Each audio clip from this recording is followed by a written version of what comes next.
Nous sommes tous intrinsèquement différents, que ce soit physiquement, intellectuellement ou socialement. Et parfois même, malgré les avantages indéniables de la vie, certains ont bien du mal à avoir le niveau que requiert leur fonction. Alors, quoi de mieux pour illustrer cela que le discours improvisé de notre nouveau Premier ministre, un discours pathétique, où il se prend alternativement pour un présentateur météo, un journaliste pigiste ou un fonctionnaire de la DDE. Bref, tout sauf pour un Premier ministre. On est loin de l'éloquence d'un Barnier ou de la répartie d'un Mélenchon. Là, ce serait plutôt juste le blanc du dîner de cons. Et encore, c'est une offense pour Jacques Villeray. Leblanc, c'est son nom, et c'est juste son prénom. Monsieur Pignon, votre prénom à vous, c'est François, c'est juste? Oui. Eh bien, lui, c'est pareil, c'est juste. Le plus drôle, c'est le moment où il se retourne pour avoir la confirmation qu'il ne raconte pas n'importe quoi, comme à son habitude.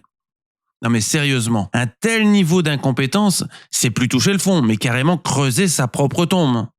Bon, honnêtement, que peut-on attendre d'un politique qui, après plus de 30 ans de carrière, finit à la tête d'un sous-parti qui n'existe que pour servir et appuyer le macronisme?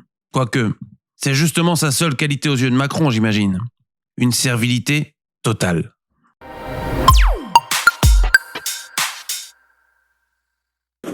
Réunion de crise sur la situation de Mayotte. Situation qui croise plusieurs facteurs de risque immédiats et de moyen terme. Tout le monde a bien compris ce qui se passait, un cyclone d'une violence inattendue, des vents à plus de 200 km/h, des équipements publics très endommagés ou détruits, à la préfecture, à l'hôpital, à l'aéroport, rendant impossible un très grand nombre de liaisons aériennes. Et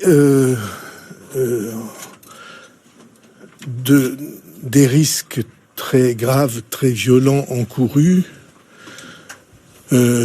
pour les habitations et aussi pour les habitations précaires, bidonvilles, notamment occupées par les irréguliers.